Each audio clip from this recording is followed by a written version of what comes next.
Hello, everyone, and welcome to today's cast. It's me, Dead Latin, here with Jax Taxman. How are you doing tonight? Doing pretty well. Ready for some more Div A action. One of the top tiers we've got here, just under the heroic division. Should be some fun high-level play here tonight. Yeah, we have Team Name versus PFM tonight. Already, we've had the coin flip go through, and we had Team Name end up banning Infernal Shrines and PFM banning Curse Hollow. Had a little bit of mix-up there. We started actually on Braxis until everyone had the same realization that Braxis is not in the NGS pool. So then here we are on Dragonshire for game number 1. All right, we're gonna get right into the draft here. Got Team Name on the right, PFM. Nope. Team Name on the left, PFM on the right. Got my directions confused there for a second. And Team Name currently sitting in 10th place in Div A with 6 points, tied with Nightwood. And PFM sitting in 8th place with 8 points. So a win here in any capacity would move PFM up into at least 6th place. A domination would move them into a tie for 5th. A 2-1 win would move them into possession of 6th. Or sorry, a tie for 6th. If they were to lose 2-1, they would tie Lion Speed at 7th. And if they lose, they will get passed by Team Name for that 8th spot. Team Name with a domination would tie for 7th, and with a win would tie with PFM for 8th. Yeah, especially if time's starting to wind down here in Division A. This is really a crucial match with the winner being on their way to potentially securing a playoff spot somewhere soon. Meanwhile, the loser is going to have a big hole to climb out of. Yep, important to note, Team Name, Zeratul first pick coming out very fast, very good here on this map. But Team Name having played 8 of their matches, and PFM having only played 6, so more opportunities still on the table with 13 total matches in Div A.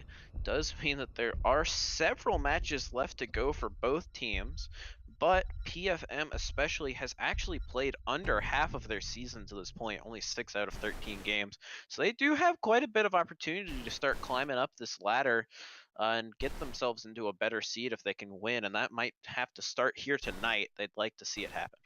Yeah, we had as you noticed, the first pick Zeratul, especially with Maiev already being banned out.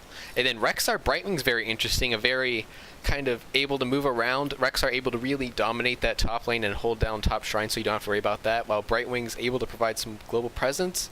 Then we had Diablo Jaina, 2 very solid combo picks in order to put a lot of burst pressure onto the backline of PFM in this upcoming match. Yeah, and as we get to this first ban phase, Team Name running a much more standard comp. You can see Zeratul, Diablo, Jaina is a core that you could find on just about any map, all very strong, very general heroes, whereas Rexar Brightwing from the side of PFM are a lot more situational, I want to say, map-based. You wouldn't necessarily pick them on something like Braxis Holdout, which we almost tried to play. Well, actually, Rexar you would see there, but Brightwing you would not on a tiny map like that, and Rexar, that's just about the only map you would see him on based on point control. Now we see the ETC being banned out, perhaps for that global value on the stage dive, because Abathur is that other global presence getting banned out by PFM. So here we go, looking at the next picks for PFM here. Not only that, but Abathur is actually a pretty good counter to Rexar, because even though it's a smaller map, you're able to still soak that top lane and then basically have 4 men in a hat in order to contest bot shrine. But then we have Murd and Chromie. Chromie is going to be very interesting in this matchup, especially against the Zeratul. It's going to come down to how she's able to utilize her time traps in this game. Yeah, and Chromie only just recently becoming available to play here in NGS. It's the first time that I have personally seen her come out after she was reworked to play a little differently she was before. She's quite good still, very good at poking. We see the Tyrande Varian coming out. Varian, I assume we will see either a Twin Blades or a Colossus Smash, depending on how the comp rounds out for PFM, because they do have that Diablo. They don't necessarily need the taunt. Yeah, I'm thinking that's a C-Smash in order to combo with either if Diablo is able to get a pick or go in with Zeratul in order to really just burn down whoever they decide to go on, whether it be most likely Brightwing, Chromie, or Alarak. Good pick because he's one of the few people who can't really get C-Smash and killed easily. Yep, and as you were saying, yep, there's that burst comp. Because armor stacking was removed, they cannot do the Hunter's Mark Colossus Smash combo, although they could still do a Colossus Smash into a Tyrande stun if they time it right, or even better, if you get Diablo stun into Tyrande stun into Colossus Smash, that's a lot of damage and the loss of armor at the end. It could destroy somebody's health bar very quickly if you can land the whole thing. Yeah, the only thing that makes me think it might not be C-Smash is the fact that I think it's the variant who has to go up against Rexar, which is a very awkward matchup. Even with Twin Blades, it's a little bit more awkward, but I mean, it's still awkward, but it's a little bit less awkward as you're able to get some nice sustain again with easy autos onto Misha. So it should be interesting to see what build variant does go.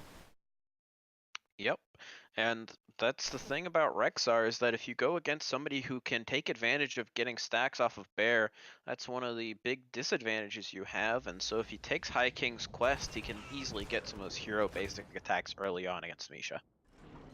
Starting out here, though, in game number 1 for Team Nave, we will have Captain Muramask on the Zeratul, Patience on Tyrande, Majesty on Jaina, Little Killer Pony on Varian, and Logicalia on the Diablo. And on the red team for PFN, we've got Mudge playing Rexar, Area playing Brightwing, Zarisk playing Alarak, Daribo on Chromie, and the Stroke on Muradin.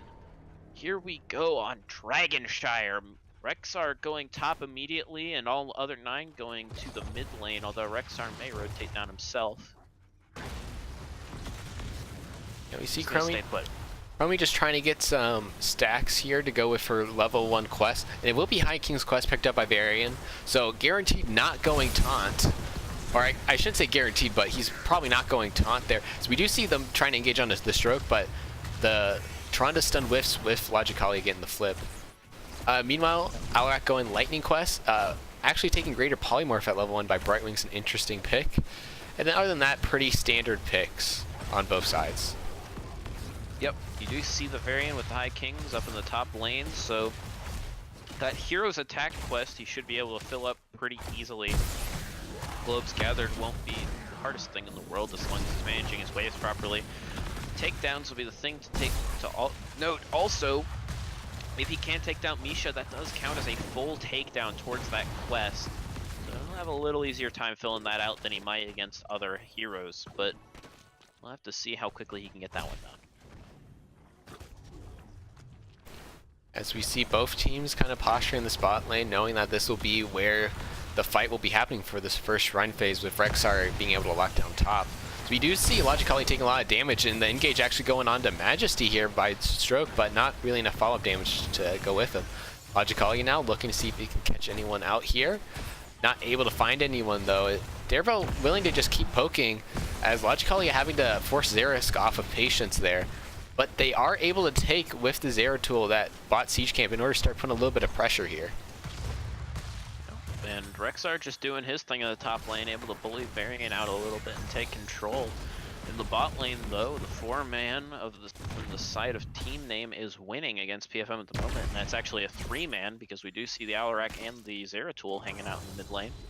Level 4 being picked up by both teams, still very even in terms of pretty much every metric. No kills, no structures taken down yet. Experience quite even, and each team controlling one of these shrines. And it will actually be Twin Blades here being picked up by Varian at level 4. So we'll be able to provide a lot of sustain against Misha, and also, as you noted earlier, as we actually do see Mudge going down Captain Muramask very low, but we'll be able to get away with the Misha kill to boot. But meanwhile in the spot lane, they're struggling a little bit without their Zeratul, just being forced off the point and forced to poke. However, with Varian taking that top point, won't be any danger of PFM taking the first Dragon Knight quite yet. Logicalia did take a lot of damage though in that exchange, so he will have to be very careful here, as they might, if they do try to go in and to retake the spot point. Yep, and that was a very well done fight up in the top lane by team name. Zeratul managing to live, but Misha going down. Oh, and now Mudge is getting caught out. He went up on point, and Rexar will fall a little too far up with Zeratul coming around for that gank. Yeah, but the Stroke is taking this opportunity to go in. Already gets Jaina, and will also get Logicali on the Diablo. So that will end up being a 2-for-1 trade. No one being able to take Dragon Knight, but this will provide a lot of push opportunity for PFM. Yep, and so you do see Varian actually has 3 takedowns now in total, and able to take down the Bear twice and Rexar once. Doing quite well for himself on those stacks, and even though the kills are now 2-for-1 in favor of PFM, they're still down 7 going first over to team name. We'll have to see how long this advantage lasts, and the answer is almost no time at all. Now they are even right back up. So we do see them trying to go in the spot lane. Logicalia forcing PFM off the point for a second here, but the Stroke willing to contest for it now. Logicalia going down on Xeris, but immediately gets Teleborf, taking a lot of damage here by the Alarak and the Chromie, but he will be able to get away with Tronda heals. Yep, also having to pop that soul shield there because he was taking a whole lot of damage. Oh, the pair falling up in the top lane. Misha goes down again. That's another stack for Varian. He's actually finished one of his quests. I believe it is the hero basic attack one. It is. He's 1 takedown away, and he's halfway done with his globe quest. Yeah, however, Chromie had to back because of low mana here. As we will see, Chromie will be taking loop, or time loop, I forget the exact name of it. Chromo loop, something like that. Here at level 8 in order to see if she can confirm some kills with that reduced cooldown now on that ultimate. Yeah, temporal loop so strong when you can hit people with it, especially coming out at level 8. Does mean Chromie with that advantage of getting every talent 2 levels earlier. She can get some real value. We see Logicalia going on Xeris, but forced back up, ends up getting silenced for his troubles. But Logicalia trying to go in, but Stroke able to just leap out here as it is continuing to be a stalemate in the spot lane. Logicalia stepping up in a little bit of danger. Oh, nice charge out. Gets him out of temporal loop, and it actually might be Derbo who stepped up a little bit too much. However, with Logicalia as low as he is, Majesty can't step up to try to get the kill onto the Chromie. Looks like Logicalia will just back there. Well done by PFM to get themselves out of trouble, but team name also doing a pretty good job. Diablo will not fall. Brightwing gonna go ahead and back for mana. TP right back in. Both shrines being held by PFM now. Xeris is looking to take the Dragon Knight. I don't know if Captain Murdermask can get there in time. He will, but not actually. Wow. Just in time there in order to do it, because Captain Murdermask was looking to rotate bot, but Alarak just took the opportunity to immediately take mid here, and it will be a 6-minute Dragon Knight looking to push down mid early. Yep, both teams picking up their level 10s here, so now everybody gets ult, not just Chromie. Chromie has to share her fun with the rest of the members of the game. You see Void Prison, you see Apocalypse, Starfall, Ring of Frost, Avatar, Boars, and Counter-Strike. And no ult being picked up yet from Brightwing. Interesting to see what she takes here.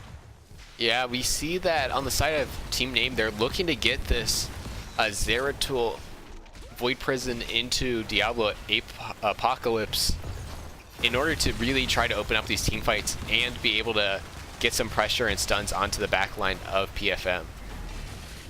Yeah, we did see the bear falling in the top lane. Misha a little bit away from the action, but in the meantime, Dragon Knight will run out of time. It'll expire, so they do not get a fort. They get bot fort quite low, and they get most of the wall in the mid lane, but still a quite nice push for the first Dragon Knight, and they were quite glad to take it. Logicalia taking a lot of damage here. He'll just have to back up. Toronto getting him back towards full health, and now we play the waiting game. Get a little bit of pressure in these lanes while you wait for that next Dragon Knight to pop up.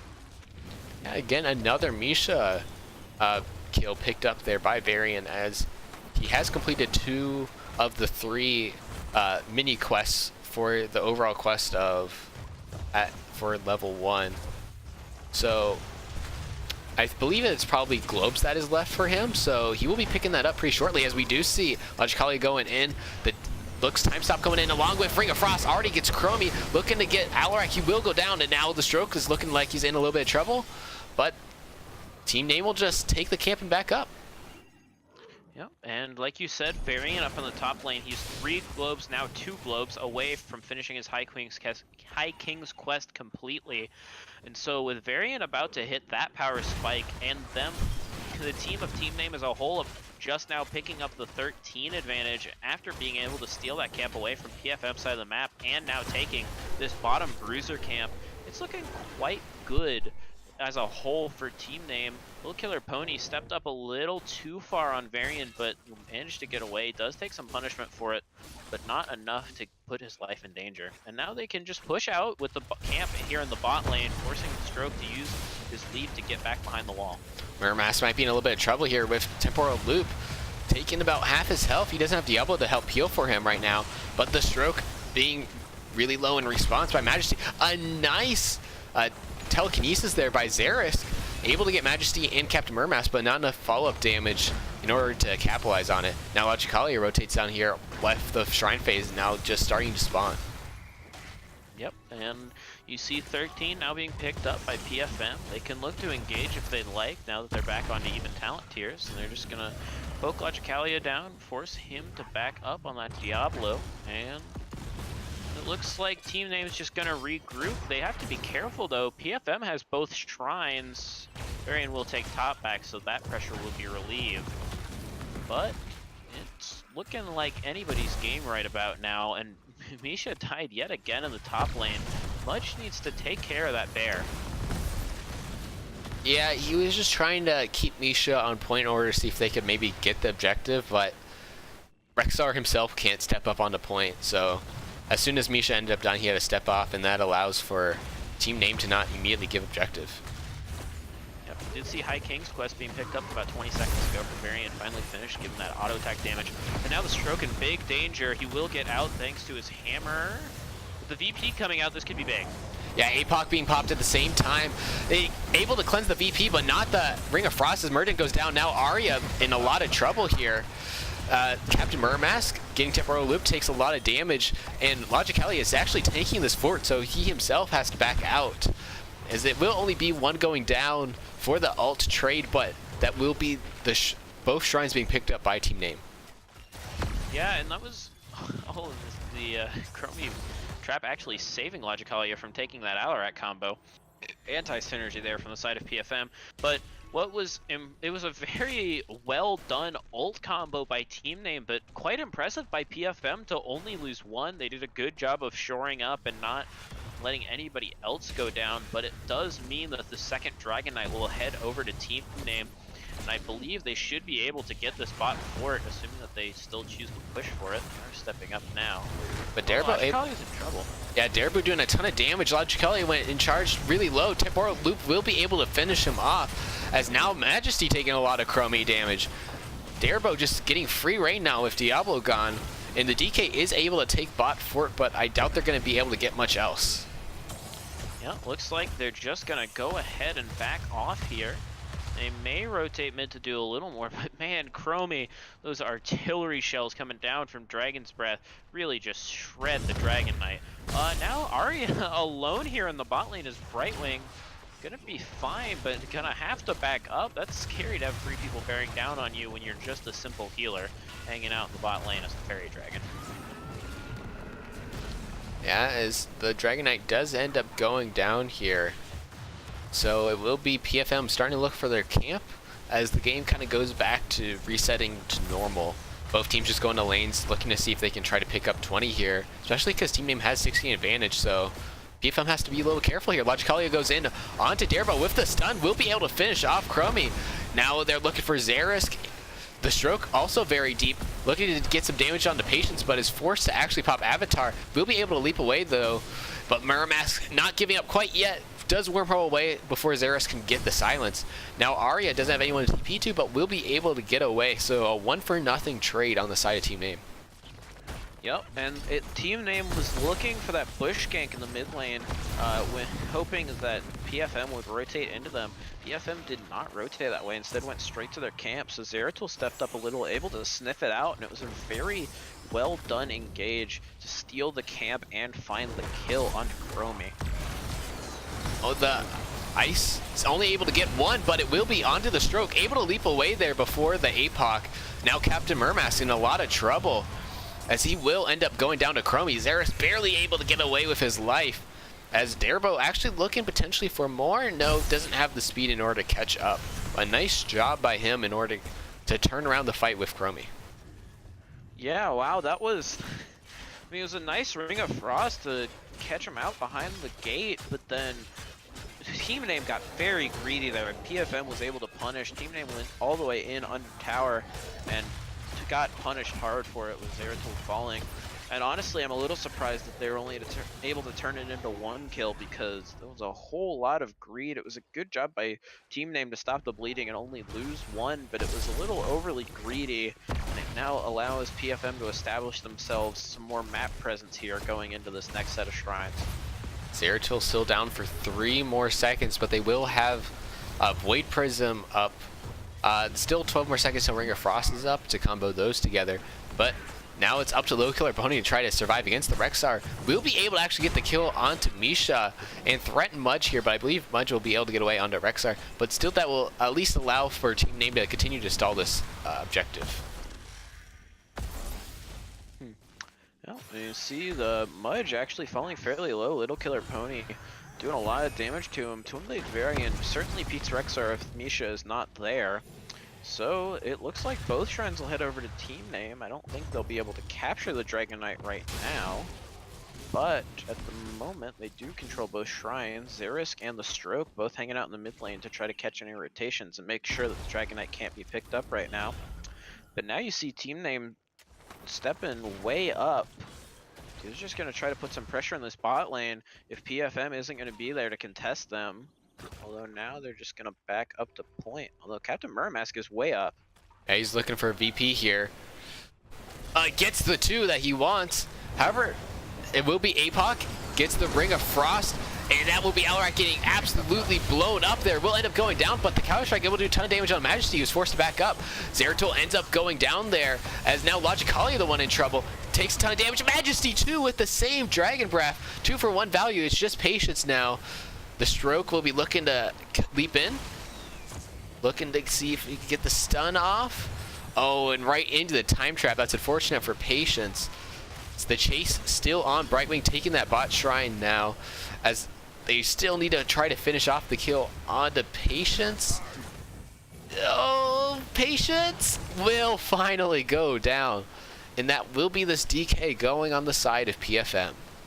Yeah, and it was an admirable job by Patience to stay alive for so long, but in the end, all it did was stagger the deaths, and now even by the time that Team Name has 4 up, they'll be without their healer for another 30 seconds or so, maybe 25, but that gives a lot of rain to PFM here. They've got 10 seconds before that team is back up, and then another 25 or so before Tyrande is back with the team. So they're just gonna hard push with this Dragon Knight. I think they easily get this wall. It depends if they want to commit or not to the keep damage. I don't know that they'll be able to take the full keep. They can certainly put some damage on it if that's where they want to commit their resources. Regardless, at the same time, Rexar is going to be able to push this top lane. So even if they're not able to take the keep, so it appears they might not even be able to take the keep wall. I'd like to see PFM trying to go in here even without the Rexar. It's a 4v4 with the Dragon Knight. Should be able to do some damage.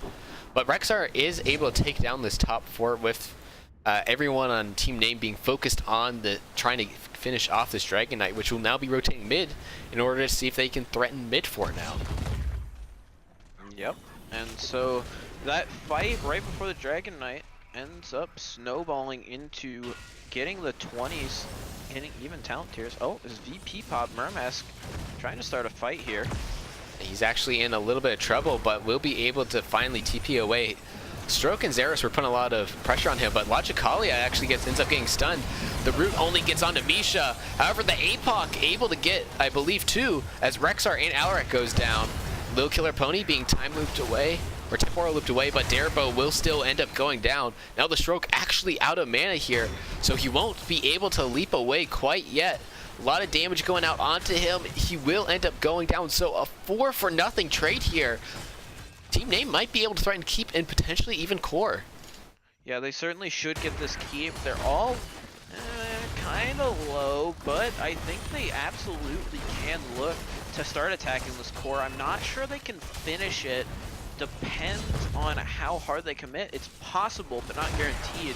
But they definitely can get some good damage onto it here, if nothing else. It's just Arya here with the desperation trying to save it. Captain Merimouse goes low, forced to back up a little bit, wait for Patience's heals to come off cooldown now. Logically, the one bearing the brunt of the damage, but it will be Team Name taking game number 1.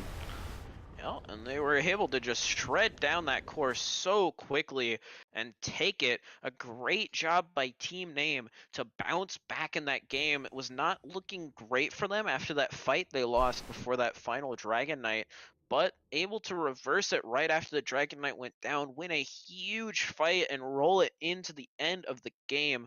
Very well played by both teams, and I'm quite excited to see what will come out from each side here in the next game on game number 2. As we look at the stats, we see was technically Lil Killer Pony on the Twin Blades variant leading the way in damage, although it's just a little bit inflated by constantly attacking Misha. Chromie with Darabo was able to do a ton of damage, but the CC combo on the side of Team Name was enough in team fights in order for them to secure the victory. Yep. And like you said, that number is inflated for the Twin Blades variant by being able to attack the Misha, but still, I'll tell you what, 95,000 hero damage, even if it is inflated, that's that's quite a bit of damage. That's nothing to scoff at. So quite well done on the side of Team Name, pumping, and especially that variant, pumping out a ton of damage, able to turn it into a game 1 win. Exactly, as now we wait for the decision of PFM on where to go for game number 2. If they want to actually go for map pick again, or if they are confident enough, try to see if they can get a first pick and hope that there's no pocket strategies on the side of Team Name on a weird map pick. Yep, it'll be interesting to see as we're just waiting to hear back from them, and we will let you know as soon as we know. But we are just going to hold tight in the meantime. And what did you see in that last game of here going into game number? Something that impressed me was Darabo's Chromie was able to put a ton of damage. The only problem was is a majority of the damage was being put onto Diablo, which is kind of a symptom of Chromie now, that you only are able to hit one person or one minion or hero per, unless you get piercing at 20. But you kind of can't step up in order to hit the back line, which very good job positioning wise by Team Name, not standing up far enough to take a ton of Chromie damage, but it did force Diablo to back up in fights and at least stall out the game a little bit longer for PFM. Yep. Yeah, that's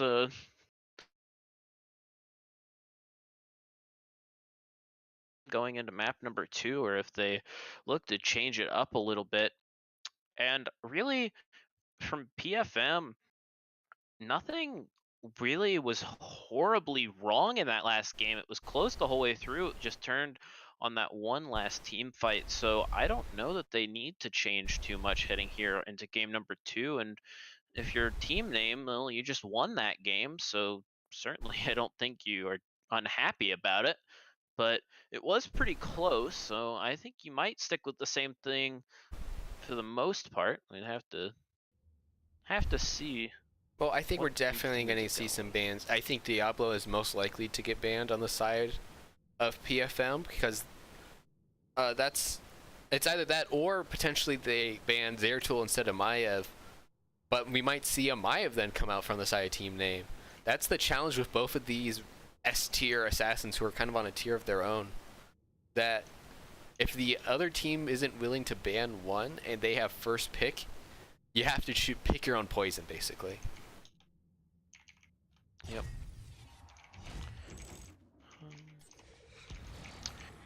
we're just trying to get in touch with the teams. See where we'll be going in this next game, because we wait to hear back.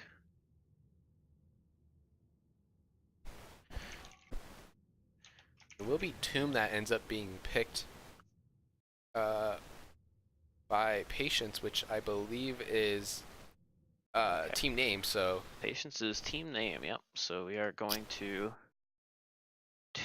Tomb of the Spider Queen. If you'll give us just a moment. So this is a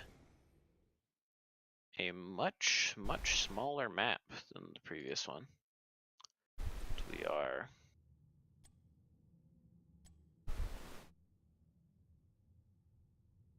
there, and here we are. We are getting ready for game number 2. I can definitely see why too, because when it was a straight up fight, it was team name who were winning those, but with Rexar on the board, it forced for them to have to rotate up Zeratul early game, forcing a 4v3 in the bot lane in favor of PFM. So that's kind of how they got behind a little bit early, allowed for first Dragonite to be picked up by PFM. So they're looking to get a map where that situation just doesn't exist. If you're taking Rexar and Tomb of the Spider Queen, you're not going to be able to maximize the value like you will be on a map like Dragon Queen. Yep. And so yeah, it's a very easy to rotate between lanes here, especially compared to a huge map like Dragonshire that we were just on. So yeah, like Zeratul not able to gank as easily. We did see him in the last game. And if you do send somebody up and out of the lane, there is always the possibility that they can rotate right back down or join any fight that breaks out. That Jaina you will probably see still be quite a high priority. Johanna and Jaina often very high priority here due to their wave clear. It'll be interesting to see if those heroes are banned or picked, because I'm not sure. I really don't expect Johanna and Jaina to make it through this draft. Yeah, and now with first pick though, PFM could be looking to pick up one of those heroes one of those very strong heroes that team name held last game, like a Diablo, a Zeratul, or a Jaina. So they're kind of on the front foot here and set the pace with this first ban, whether or not they want to kind of deny the same comp as last game that team name had, or if they're looking to just ban out the same heroes again. Yep. Will be interesting to see, and they could bust out Sylvanas ban first. Sylvanas is quite good right now in the meta. It'll be interesting to see if they the new Brack staying true here from team name. Be interesting to see if they pick up something to surprise us, like that Rexar in the last game. I mean, Rexar is certainly in a good place right now, especially in his niche, like on Dragonshire, but it's not necessarily the most common pick, so it'll be interesting to see if they have something else like that they can throw out for us here in game number 2 on 2. Something we could also see is an Ana here if it's not banned by PFM. It is Kel'Thas banned for the clear. They actually banned him last game, I believe, because they were that second pick, so they wanted to deny it. And it will be Stukov banned by team name, so is available for first pick by PFM. Yep, Stukov coming out as the ban in both games, so apparently PFM has a very nasty Stukov. The team name does not want to see today. First pick Zeratul. They want to make sure that they have that ability to get those rotates. Oh, and I mean, it was very strong in the last game for team name, so just gonna go ahead and steal it away here. Zeratul quite good hero. You said Jaina Maev not being banned this time around, so we'll go over to team name alongside that Jaina for some strong wave clear. Yeah, I actually really like this pickup here, as Maev is going to be able to provide a lot of backline pressure onto the side of PFM, and Jaina's going to be able to follow it up, whether it be with a Ring of Frost, if there's a really nice cage of Wardens, or potentially just with the burst damage to follow up with a tether that Maev might be able to get. And there is the Ana Diablo. Two very strong heroes. You were just talking about Ana and Diablo coming out. Very great tank right now, as we saw in the last game. Looks like PFM strategy right now is, well, we saw the heroes they played last game and it worked well for them, so we're just gonna take that. That's ours now. That's our strategy. Grabbing Diablo and the Zeratul. You see the Orphea ban coming out. It does leave. You see PFM needing a solo laner of some sort and one more assassin, most likely, and team name likely to pick up a tank, an offlaner, and a healer. There a whole lot of damage already picked.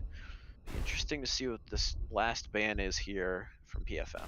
Yeah, something really concerning though on the side of PFM is the reason why this Diablo Zeratul works is because they had the Tyrande in order to follow up with Diablo stuns, which allows for you to have a solid amount of CC before level 10 where you're able to get the APOC combo. However, with Ana, you don't really have that. Even if you're able to hit the sleep dart, it will almost immediately wake them up as you try to focus down the target that Diablo is able to isolate. And not only that, but Diablo won't be able to easily peel for the Ana, as it will be up to him to make the engages. We see Varian coming back out for a little killer pony. It worked quite well for him last game, so they're just going to pick it up again. Lucio, quite good on Tomb, as his speed boost allows you to make those quick rotates even faster between those two, the two close top and mid lanes that are the typical rotations. And we do now see these last picks come out from PFM. They get the Imperius and the Gul'dan. Gul'dan quite good. He allows for a lot of wave clear. Imperius always strong if you can land those spears, and then on Tomb, the problem is he struggles a little bit in wave clear until he hits level 7 and can pick up that cleave. Yeah, and it will also provide for a lot of spider clear here. So both teams kind of checking off a lot of the boxes. Now it should be interesting to see what this final pick is by Logicalia, the normally main tank player of team name. We'll go ETC. ETC I really like on Tomb of the Spider Queen, as he's very strong at being able to control the rotation between top and mid lanes. But with Diablo, he's going to have to play very careful, as the one downside of ETC is he's one of the squishier main tanks. Yep, that is very true. There's a reason that you do not see ETC in every game. It's because, while he is quite strong in his own right, Mosh Pit is an amazing tool, and he has some really nice stuns. You sometimes just need a little bit more weight behind your main tank, a higher HP pool. So, here we get into the load screen. I like the comps from both sides here quite a bit, although if I had to pick a winner, I would probably go with team name. I like a lot of what they've done with their damage here, and the front line gives them some real heft to back it up.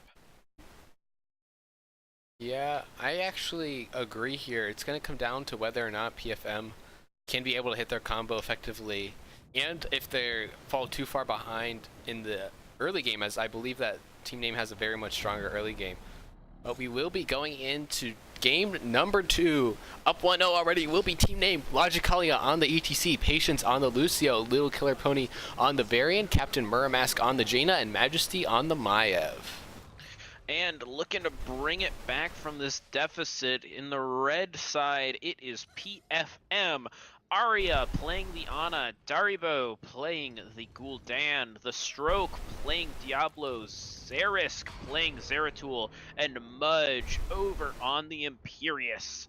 Here we go.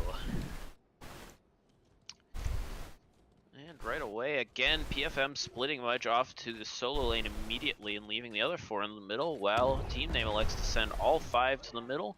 Maybe we see a little bit of action right off the bat. Yet. Well, we do see Little Killer Pony in a little bit of danger down there in the bot lane. The Spear and the Cleave will finish him off. Great rotate on the side of PFM to find that very early kill. Yeah, something to be keeping track of is Darbo stacks on his level 1. Even though he has a good amount of initial clear, a lot of it comes down. It's actually going to be in trouble here, being caught out by the tether, along with the damage from Captain Muramask on the Jaina. He will try to drain the life in order to save his life, but he will not get away. Majesty being forced back up, but without any damage to follow up, will be able to safely get away. As we see a trading of kills already. Yep.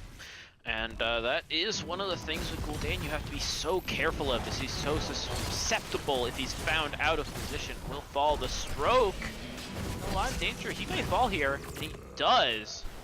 Very nice job by Team Name to find another kill. Just a lot of early trading back and forth, a lot more early kills than we saw in that first game. Yeah, something to note is Lucio, this is also coming out. It's his first week available to play in NGS. They've already been able to get some good value, not only for rotating between these two lanes in order to make sure they don't miss as much soak, but at the same time be able to slow down and boop out of position the members of PFM. Yep, and Lucio getting reworked at the same time as Chromie. Both of those heroes were heroes that did see some amount of play. Lucio probably more so than Chromie, but both being reworked into a place that teams are going to experiment with and probably going to have a nice niche for themselves in the meta now. Both heroes looking quite nice in their own specific ways. Not on an every map type of basis, but they definitely are things you can see as we have seen them, one in each game so far today. Yeah, Chromie is more of a niche assassin as we see Twin Blades being picked up here by Low Killer Pony, but Lucio is strong enough to where you can justify him on almost any map. Smaller maps, he kind of struggles a little bit more because he doesn't have the healing output of other healers, and you don't really have rotations on a map like Braxis to justify him. But right here, he really excels getting these fast rotations as a 4-man in between top and mid, and being able to isolate some heroes like the Stroke potentially here. He will go down, like you said. They isolated him, found one more kill. Majesty taking a lot of damage though from Gul'dan's Drain Life will get out. The kills are now 3-1 in favor of Team Name, a nice early lead for them. Although in experience, it's quite even here. You see Minion Wave pushing top unsoaked, PFM's Wave pushing in, Team Name nobody there to catch it. They're just trying to clear this mid wave. And so both teams just holding firm at the beginning of level 6. And we will see Zeratul, Zarisk down at that bot camp trying to take it so that PFM can get some pushing pressure in the bot lane. Low Killer Pony taking some damage from Mudge, but should be fine. And now we see that Team Name has enough gems to turn in. They may be looking to do so before too long, while PFM is just a few gems short. They will need 3 more before they are able to attempt to turn in of their own. Yep, there's a lot of bot pressure now after Xeris was able to pick up that camp, and Low Killer Penalty is so low. No forced rotation here by Majesty and Logicallia. So they go on to Mudge, trying to see if they can get the kill. Already with Reverse Amp now at level 7, able to get the kill onto Imperius and be able to clear this wave. And also with that, that was a large loss of gems there, so PFM does not have enough for a turn-in quite yet. Yep, and that is part of the real strength of finding those early kills. 4 kills to 1 here in the early going. Oh, watch out, it's a risk. He might be in trouble. Zeratul able to blink back out, so we'll be fine. But when you have those 4 kills to 1 here in the early going, that's what gets you that huge gem lead. As long as you can take down the people who have those gems on them. You see they have 46 turned in and are still holding on to 30, whereas only 10 turned in with 30 being held from the side of PFM, and the first turn in, unsurprisingly, going over to Team Name here. Yeah, as they're going to be looking to get some pressure, get the mid clear, and now they're rotating top in order to see if they can get wall and maybe even Ford in top lane. Top lane is normally which lane you want to focus on to with Spider Queen because it is the boss lane. So it has your win condition on this map. Yep, you see big fight breaking out. 4 members of Team Name and 3 members of PFM sitting here in the top lane for this push and defense. Zeratul the only one mid, and Varian and Imperius hanging out in the bot lane. Looks like they should be able to comfortably get this front wall here, but not a whole lot more. And then, as that Web Weaver is starting to fall a little low, although Majesty stepping way up here. Majesty sleep on it too. Here comes Xeris, though, trying to put some pressure onto Majesty also, but he gets immediately burned down there by Captain Murmask, so he will be forced to back out also. So both teams just respecting each other here as Team Name looking to try to pick up 10. Yep, and it was Zeratul, Zerisk, able to clear that entire mid-web lever, rotating up. Got a little risky on the rotate, but ended up being fine, and it was a nice play to be able to fully relieve that pressure on mid-fort and then rotate up and help the fight without them having to give too much. They will lose the front wall top, the front wall bot, lose the bot fountain, and most of the health on the top fountain, and then a little health on mid-wave, but all in all, not too bad. All of those forts still standing after that defense. As now 10's being picked up here by team name. We do see Warren's Cage. Break It Down actually being picked up there by the Lucio. And Stage Dive being picked up by ETC. That's a little bit surprising to me. Oh, we see... Oh, the Point Prison to Apocalypse combo did not come out properly. So now big team fight going on, and that combo is down. Yeah, as Majesty just trying to get out. Will barely be able to with the Lucio heals. Now Mudge himself is very low. Will end up falling to Little Killer Pony on that Twin Blades variant. As now PFM though does not want to give up this turn-in. Even though they're down all of their alts now. As the only alt technically up is Variant's Twin Blades, but that's just because it's always up. Yeah, that was really unfortunate for PFM. They were trying to pull off that Void Prison to Apocalypse combo, which is so strong. We saw it pop multiple times in the last game by team name. Hold on a minute, watch out, the stroke should be okay because he is Diablo with that large health pool, but still a little scary. But that combo just not timed quite right. The Void Prison dropped just after the Apocalypse popped, so nobody hit by it, no stuns. And that was very unfortunate as those two big resources committed for nothing right at the start of the team fight. Little Killer Pony actually got caught in the spot, Siege Camp, so he will be forced to give it up. But now team name looking to try and see if they can sneak a turn in here. Patience having enough gems for the turn in before this pressure grows too large to warrant a response in the bot lane by PFM. Yeah, and team name has been doing a good job of getting PFM off of those turn-ins anytime they've tried to go for it. So PFM still has only turned in 10 gems this whole game, while for the side of team name, they're sitting pretty only 5 gems away from that second turn-in. Both teams though content to poke. Actually, Mudge going in here on Little Killer Pony takes a ton of damage, but will be able to get away. So one member watching each turn-in, allowing or not allowing for team name to be able to turn in those last couple of gems. And what's a little scary from the side of PFM is how many gems Zerisk is holding right now. Well, and really how many gems all of their members are holding, except for Arya, especially this Diablo who just got caught. Void Prison coming out. And they can't follow it up with the Apocalypse because Diablo was in the Void Prison. I was waiting for the Apocalypse to come out until I realized, oh, he's the one that's time stopped. Yeah, it's so very unfortunate there. It's going to be basically 80 seconds until PFM can look to get their combo again. They're going to have to try to see if they can get a pick here now, as a lot of their teamfight power is in those ults. Patience going to be... Yeah, he will be able to sneak bot one. Meanwhile, they weren't able on PFM to sneak a top one with Majesty watching. Now Logically going in on a Darebo, but he doesn't have the damage in order to back him up quite yet, so just going to back up and prepare for this next Web Weaver phase. Oh, this is so scary. If you look at Darebo, the Stroke, and Zerisk, the three of them have a combined 98 gems between the three of them, with half of those being on Zerisk alone.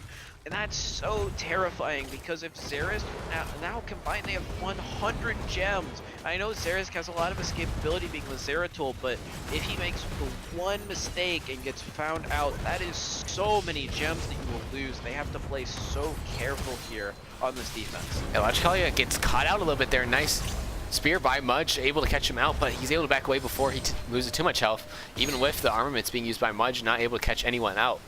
This mid wave though, Little Killer Pony was just able to push it for free, so we'll be doing a lot of damage to mid 4. But he himself might be getting caught out here by the Stroke. A nice fear, able to get him, but he's able to just get out onto Mudge, who ended up getting Ring of Frost. Will end up going down. Now we do see the time stop coming in.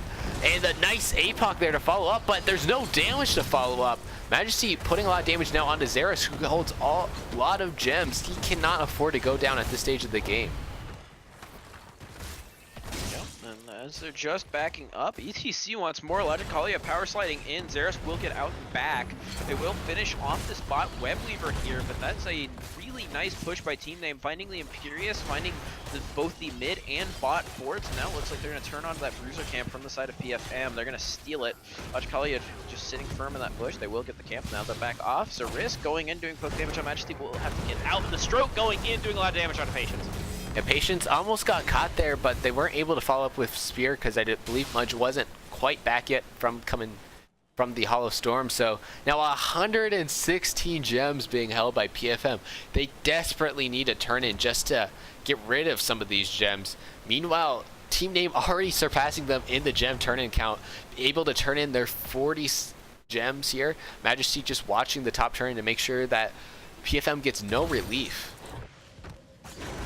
So you see 125 gems being held is crazy. And then they're looking to fight here on the top lane to try to make something happen.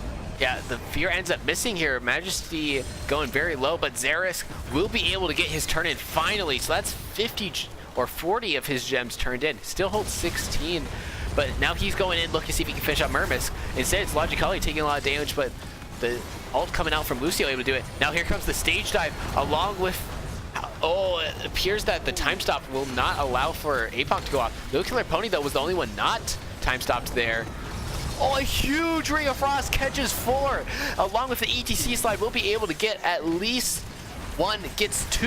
Gul'dan going down, and now they're looking for more. Majesty looking to see if he can get Xeris or Arya here, but they will be able to get out. That Ring of Frost by Captain Murmusk really saved that fight.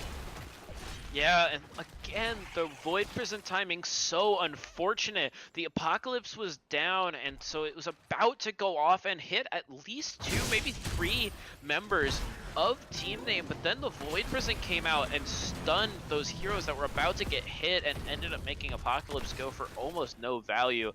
Really unfortunate, and then right afterward, Jaina able to find that really nice Ring of Frost that ended up turning the tables in favor of Team Name, who now have the 16 advantage and enough gems for another turn, and if they can find it, although even after some of those deaths, PFM still holding enough for a turn of their own. Yeah, they're going to try to see if they can immediately take a turn in this bot lane. Murmusk is going to be able to find them out, but it's just him. He's not going to be able to do much by himself, so that will be back-to-back turn-ins being taken by PFM there. A little bit of a mistake on the side of Team Name. Yeah, but well done by PFM to finally get those gems in, not just once, but twice. That'll take a lot of pressure off of them, so they won't have to be holding quite so many of them. And it was fortunate that even though they had a couple deaths, they were still able to hold enough to find that turn in, and now they will be coming up on even talent tiers, going to pick up 16 in just a second. They have top wave fairly pushed out. They might actually be able to look for the fort here, and if they get it, they would be the first ones to take a fort down on the top lane. As Eris looking to see if he can get an ult off, able to catch 2 out as APOC now getting popped, catches 3 members. Majesty uses her ult, but not able to get much value as Lucio and Jaina will go down to the ult combo along with now Majesty. So this is going to be a huge pushing down the top lane. The spider is almost down. Logicalia trying to not fall along with his teammates. Listro able to barely get the charge off, but not enough damage to finish off Logicalia. So we'll be 1 fort at least going down here. In this bot lane, this Spider Queen will be able to get the bot fort at least also. And now PFM can look to get this mid fort as well. Yep, and that was huge. That was the thing they've been looking for all game. The Void Prison into the Apocalypse. They hit it perfectly there. That's what they've been looking for every single time, and it worked to perfection. 3 kills for 0, a great fight for PFM, taking down all 3 forts, evening up almost the experience. It's just about a half level deficit now, maybe a third, even less. And they will now, they do not have enough gems for turn-in. They may actually look for boss with all of these waves so far pushed out. Looks like Team Name's going to go ahead and take their own bruiser while PFM does move in on that boss. A turn-in is available for Team Name if they want to take it. Doesn't look like they're taking it at the moment because they're just taking their own camp. I don't know if they know that PFM's taking boss, or if they do, they know they can't do anything about it. Yeah, I think that's exactly the case, as they Nano Boost even actually used on to Darebo just to ensure that they're able to get before the rotation from Team Name. However, Team Name will be able to get a turn in here in the spot lane. So with the camp in mid lane going to warrant a little bit of response by PFM, and then that Web Weaver is going to help push out Boss and help defend against it. So it's going to probably come out to about equal here as we see PFM having to back off from pushing with this Boss. So what that Boss will do is relieve the Web Weaver pressure, although it's only in the one lane, in the top lane. It's getting some value on that top wall. Won't take it the whole thing down, but it will get some decent damage on it, and it will force the Web Weaver to be backed up and give PFM time to clear these bot and mid Web Weavers. Although the bot Web Weaver was actually so far pushed out that they were not able to step up to clear it yet. They were able to clear most of the mid Web Weaver already. They will get bot down here too, but it looks like Team Name should get that top fort. We'll see if they're able to get more, because they're actually just getting that fort without the Web Weaver even present. Gonna back up in danger of being ganked here. But with that Web Weaver, they may actually be able to get the keep wall depending on how fast PFM is able to burn it down. I think PFM should be able to hold this. So now both teams at 19. Basically, we're at a stalemate right now. Both teams having all forts down, and 20 is very close for both teams. So we're getting into both teams now looking for that next turn in that might be able to turn the tides in this match. Yep, and we do see PFM being closer to the turn-in terms of raw number of gems, but Team Name going to go ahead and take the opportunity to put their gems into the bank. Zero stepped up. He's going to have to back up. The Bruiser camp being picked up from the side of PFM. They may look for a fight if they can catch anyone out. Both teams want to look for a pick, but not any necessarily real fight here, because they both know 20's just around the corner. Just try to find that pick and play it safe, because if you're the one that gets picked, that could snowball into the game being over if you're not careful. Both teams just content to clear out here, so they'll kill opponent get a little bit caught out here, as we will see some gems being turned in here by PFM. But now that they have 20, they're looking to see if they can secure turn-in with their brief window of time that they do. Logically, they're forced to slide in just to stall the turn-in. Ends up getting slept and takes half his health and damage. Gul'dan putting out a lot. Now Majesty, the one may be in trouble. Warden and Cage not able to catch anyone out, but Darebo separated from his team. There we go. That's what they needed. Now here comes the APOC. We'll only be able to get one. If the root actually going out onto Zeratul, that will be the kill onto him. And now it's looking very bad for PFM. The lot of damage going on to Logicalia. Will he be able to survive? No. But now the attention turns on to Ario. The Ana ends up going down along with Imperius. They don't believe they have enough damage to be able to finish off the stroke, but that will be a 3-for-1 trade. So Team Name will be able to look for this mid keep now. Yep, I don't think it is enough to go for core here, but it should be enough to get them to keep. They'll save up gems and try to look for a turn-in, perhaps, depending on how many they're able to get. And the really huge thing for Team Name is how many gems they were able to knock out of PFM. PFM now sitting 30 gems away from a turn-in, even if they turn in the 12 that they're currently holding. And now even both teams are at 20, so that experience won't really matter too much, but they will have a brief level lead. They're about a half a level up, even though it doesn't mean that much. They should be able to pick up the bot camp here if they so choose, because they have many more members still alive, and especially since they can see that Gul'dan Diablo in the top lane. Looks like Little Killer Pony will go ahead and pick that up. The Bruiser camp also now online for Team Name. Looks like they'll go grab that as well. They are 2 waves of gems away from getting a turn-in. Majesty and stepped quite a bit up to try to get those gems and force them back off in the mid lane. And now looks like PFM is going to step up. They know they're a little ways away from a turn-in, so they just want to see if they can find a pick here and start to turn the game off of that. Zerisk for an ult here, able to find one on the Jaina, so that will be enough here. APOC not getting popped in time, but stage dive does go out. Logicalia forced way back by the fear by Gul'dan. Arya will be traded along with Majesty, but now a little bit of trouble for Little Killer Pony. Caught on the wrong side of the team. He will end up going down. Oh, Lucio, by Patience, not able to quite catch Logicalia, but he will be able to slide away. A nice spear by Mudge will be able to finish off ETC. So a 3-for-1 trade, and so now PFM looking for Turnin, I believe. Yep, they'd have enough gems to do it, and so it was huge there. Oh, they actually will look for boss first. It seems like a reasonable play. They don't have their on us. They have to be a little careful, but they do have the numbers advantage, 4-2. And so what was huge was that Jaina did not go down. She fell so low that she was unable to really make much of an impact in that team fight, which was actually part of why PFM was able to win the team fight so hard, is because the Jaina was not there to pump the damage in. But since she's still alive, she does have that damage to pump out onto the waves, which will really help Team Name as they try to relieve some pressure before PFM is able to stack this boss Webweaver combo. And also now with Ana coming back online, the members of Team Name are also coming back online. So even though it'll be a boss and Webweaver push at the same time, the boss is actually going to be quite staggered from the Webweavers, and they won't be overlapping, and all 5 members of Team Name will be up when PFM tries to press the issue here with the Webweavers. Already that boss at half, as Murmask and Majesty able to just burn it down, but that will be a full health Webweaver following right behind it, along with all the members of PFM, as they are looking for this keep.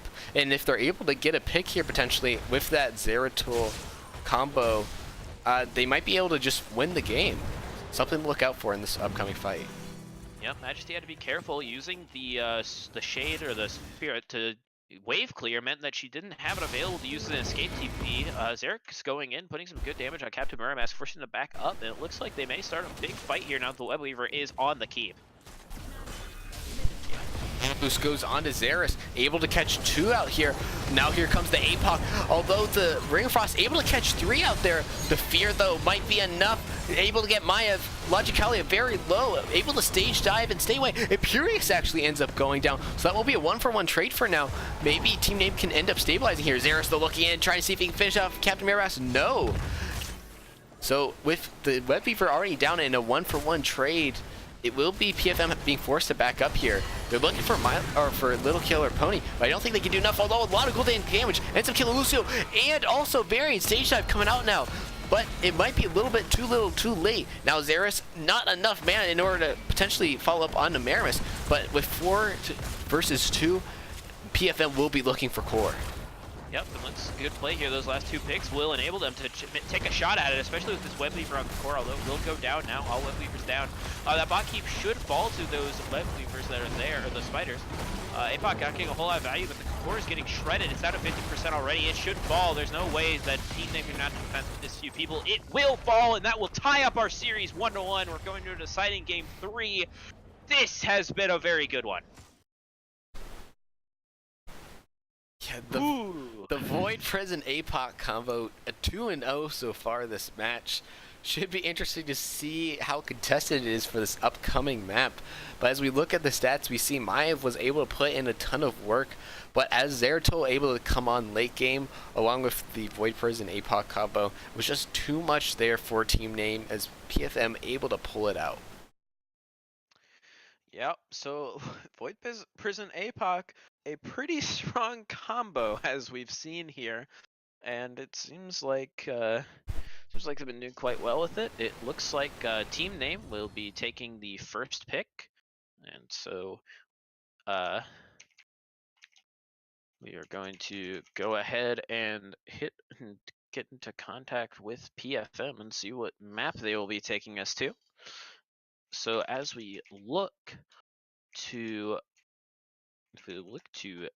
game number 3 here, the deciding factor, we will, and as we've seen, Infernal Band, Cursed Band, Dragonshire picked, and Tomb of the Spider Queen picked. And every game so far, or both games so far, the team with first pick has won. It will be interesting to see what happens here in game number 3. Yeah, I don't know what map we might see. The map that PFM won at is a smaller one, so I'm predicting we might see like a Volskaya, honestly, just to force those team fights, but I very much doubt that the Void Prison APOC combo will be given up by the second pick team, so PFM, I hope we'll be banning that out, or at least one of the 2 components here, as it will end up being Volskaya. the nail right on the head. And game number 3, we are going to go to Volskaya for our final game, and it'll be interesting to see what exactly comes out here. I do agree with you. I do not believe that we will be seeing the.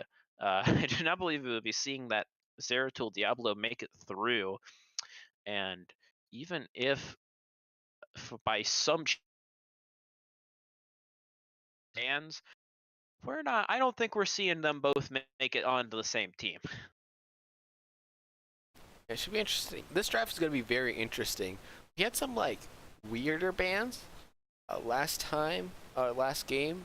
So with Sylvanas and I forget what the second band was by PFM.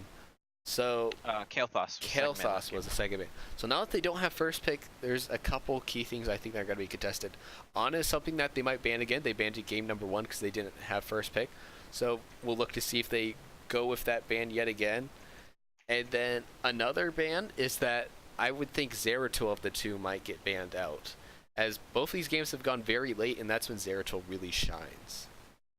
Yep, the teams will be taking a 2-minute break before this next game, so we're just going to have a little bit of time to sit back and catch our breath after these 2 very exciting games in the series so far.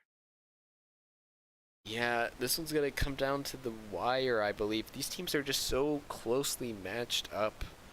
It's going to be a very interesting game number 3. Especially when you take the OP combo out of the way. I shouldn't say if you take it out, because you never know. PFM might chance it and hope it comes. They're able to draft the full combo. But I very much doubt that's going to be the case. Well, you saw last game, PFM was willing to first pick that Zeratul, and then Diablo came to them in their 2-3 slot. Be interesting to see if it's left open if we see team name first pick Zeratul, perhaps, and then if we do see that first pick Zeratul, I can't imagine that PFM would let the Diablo through. I would have to think that they would pick it up in their 1-2 to deny that combo of the Void Prison APOC. But if I am these teams and both Zeratul and Diablo get let through again, if I'm sitting here on team name, I think that I would first pick that Zeratul because I believe that the Void Prison is what was really making that combo work. And Diablo is, of course, a very good, strong tank in his own right. But the Zeratul was really making huge plays happen. And even if you don't have that APOC, you can pick something like Jaina and get that Ring of Frost combo with it. And that still gives you some very good value. And they've shown that they're willing to play Jaina. Their Jaina play has been quite good. So if both Zeratul and Diablo make it through the first ban phase here in this draft, I would think that team name would be looking to pick up that Zeratul. That's what I would do in their situation.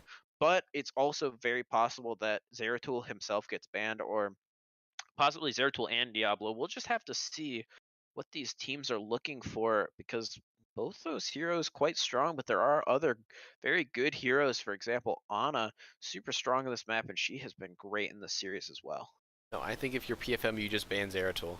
Like, just shut down that possibility. You know that team name is willing to play both Jaina and Diablo, so if you do let through that Zeratul and they first pick it, you're going to be forced to either pick both Diablo Jaina, even if you might not necessarily want to, or deal with the combo yet again. So just shut that down with a Zeratul ban, and then see what strats you will force team name into without that combo. Yeah, that sounds about right to me. I would be very unsurprised to see that Zeratul ban, because it really does feel like the right call from PFM here. The Zeratul has been so strong from both sides, and when the other team has the first pick and there's been that one hero that's been running rampant on both sides, when you're the second pick team, you just go ahead and ban that. You don't want to have to deal with it. So yeah, I I think that is the right call here. Just go ahead and ban out that Zeratul. I don't know what they'll ban first, or I mean, if they ban They ban Zeratul first. I don't know what they ban second. I don't know necessarily what the other ban would be in the first wave. They banned the Sylvanas Kael'thas last game. I don't necessarily see them banning either of those. They could ban Sylvanas if they wanted to. She is still strong here, but I don't know how big of a priority it is. Well, we are about to see as the draft for game number 3 is about to get underway here. Both teams finally able to take their breath. We're able to take a breath too as we go into draft for game number 3. Yep, here we go with team name having the first pick here. We will see what goes on Volskaya Foundry. And the Anubrak ban coming out from team name. They've stuck with that through all 3 games. Perhaps it is multi-game conditioning to set up the Cho'Gall pick here, but I really don't think so. We're sitting in Division A, but you know, you never know. Yeah, especially famed Cho'Gall map Volskaya Foundry. You never know.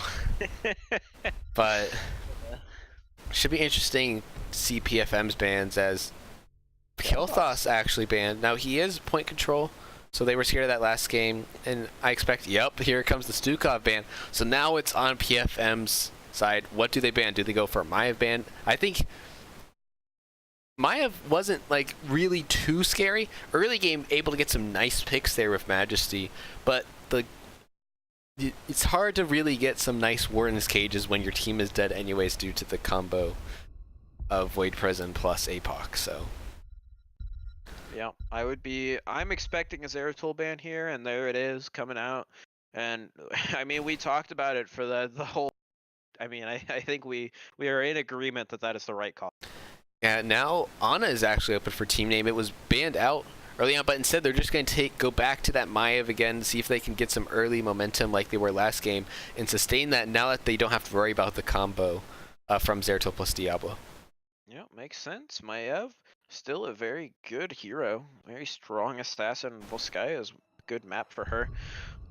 So now Ana is still available, like you said, could be picked up here from the side of PFM, depending on how much priority they put on her. They will pick up the Imperius right away, and the Ana as came out.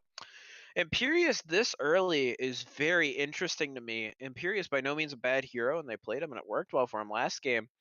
But I personally may have waited a little later into the draft for him. There are plenty of very good solo laners on this map. Blaze is quite good here. This is one of your Rel's strongest spots. Leoric is good here too. So now Diablo coming out, and the Lucio, both also quite good heroes. Lucio very good on this map. So Imperius that early to me says we really think we need this Imperius, and we really think you might take or ban it, which is very interesting to me, and it also suggests that they may have some bigger strategy in mind that I'm not aware of yet. Yeah, I agree with you that Imperius is a little bit early here. I don't know how contested it would have been. In his ban face, very smart Jaina ban there to deny Captain Murmask, a hero he's played very well the first 2 games. Able to get some clutch rings in order to extend games for team name.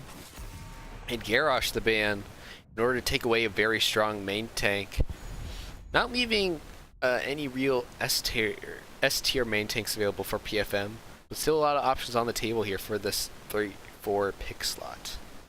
Yeah, you could still see Johanna. I would expect the Johanna here. I think she's probably the best tank. Or Muradin, sorry.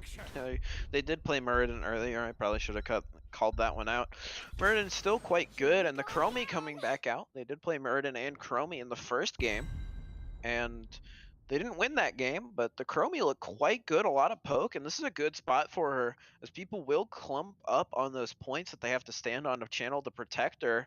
Chromie has a real shot to get some good value in this game, in this map. Yeah, something Chromie does really well is just being able to keep a team off the point via control with her time traps. Orphea gonna be the kind of counter pick for some burst upfront damage, and Rexar being picked up here by a team name. Wow, Rexar is not what I expected to see on Volskaya. We've already seen him once in this match, but I didn't expect to see him a second time, especially not on Volskaya Foundry of all places. Well, I mean, we saw it work fairly well earlier in the set. I mean, Rexar, like, he's quite good, but it is interesting to see him coming out. And now we see the Alarak coming back out for Zarisk. Well, might as well. You've tried it before, bring it back out again. But what's kind of funny, I believe, is we saw that Rexar in the first game on the side of PFM, and now we see it here on the side of Team Name. So apparently, everybody loves Rexar up here in Div A. Yeah, the thing that Rexar will be able to accomplish very well this game is just being able to use Misha in order to initiate dive onto that backline. That backline is very juicy for PFM with Ana Chromie. That's going to be the key priority here. And if Diablo's not able to get the initial charge off onto one of those backline heroes, then it's going to be up to Rexar with Misha in order to do it. Although I might have preferred like a Blaze who's able to do that and still comfortably provide more value to your team, I believe. But we should be able to see if the Rexar pick is able to get value. As we start game number 3, we have on the blue team trying to come back with game number 3 after losing game number 2. It will be Team Name with Majesty on the Maya, Patience on the Lucio, Captain Muramask on the Orphea, Lil Killer Pony on the Rexar, and Logicalia on the Diablo. And here they are in red, PFM attempting to ride the momentum from game number 2 into a series win. We've got Arya on the Daribo on the Stroke on Muradin, Mudge on the Imperious, and finally Zarisk on the Alarak. Here they are. Game number 3, winner takes all. This one is very important for all the marbles. Full Sky Effect. Imperious immediately going in the bot lane. Majesty able to pull 2 there. A lot of pressure onto Zarisk early there, but able to use telekinesis to safely get out before more CC used. Now Mudge just trying to 1v1 Misha there. Able to get the spear onto Misha. Oh, but does not appear they have enough damage. Mudge might be a little bit overextended now looking for it. Logicalia gave the stun follow-up onto him. He's kind of stuck in there, but a lot of follow-up damage onto Logicalia will be able to finish down the Diablo. Now Mudge just trying to get out there before the Captain Mirror Mask able to do enough damage. Majesty actually teleports in there in order to finish off the kill, but now it will be him on the run here. Nice stun there by the Stroke, along with Chromie damage will finish him off. As already 2-1 kills less than a minute into this match. Man, that was a roller coaster. That was crazy. You saw the Misha fell so low, and then all of a sudden Imperious overextends, and Imperious is looking like he's gonna go down, and then Diablo goes down, but then Imperious does go down, and then Mayep goes down too. It's just everybody is taking so much damage. It's such a fun match to watch, and they are putting on a show for us here in game number 3. That's what you like to see. Rexar picking up his turret camp, Imperious and Muradin working on their own down there in the bot lane. My Ev actually working on the siege camp already. No siege camp, nobody on the siege camp for PFM. Team Name going to that siege camp quite early. And the support camp currently untouched. Chromie has a time trap on it and to give them a little bit of vision on it, even if while they are not there. Which is a smart move. You always want to have the upper hand and know if the enemy team is taking that support camp. Yeah, however, one thing that PFM does struggle with here is just wave clear. Even though Orphea Maiev isn't the best, it's definitely better than Alarak Chromie. Chromie a little bit better now that her Q is able to hit minions, although it's annoying most of the time because you won't be able to get as many hits onto heroes. It does help if your team does have some poor wave clear. But as you see already, Darebrew actually getting caught out here by Logicalia, trying to rotate down into the mid lane, taking a lot of damage, but able to get some nice peel there by Arya, getting the sleep dart. Now Majesty might be the one in trouble, already having TP'd in. Well, a lot of damage by Darebrew, not able to quite finish it off, and will end up going down just to the Ana. But Zarisk went a little deep trying to finish off that kill. Will end up able to get away. As now Logicalia, a lot of stuns going out onto him. Will be able to escape. Captain Murmask just dancing around the PFM, trying to see if there's an opening he can exploit, but not so, having to back off. Yeah, give credit to Zarisk there when Daribo was caught out and it looked like the Chromie was dead for sure, dead to rights. Then all of a sudden Alarak appears, the Shining Knight, the Savior, gets the nice push to keep Chromie alive for just that little bit longer, turns it into an extended team fight, which ends up going to PFM. A very, very nice job.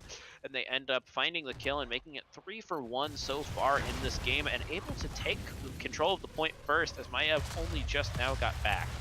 Yeah, Mudge rotating up a little bit earlier than Rexar, so we'll be able to go in here. Captain Murmus cut out a little bit, but the attention actually turned on the Logicalia, able to get all their stuns, including the spear, but he's already too close to his fort, so he will be able to back away safely.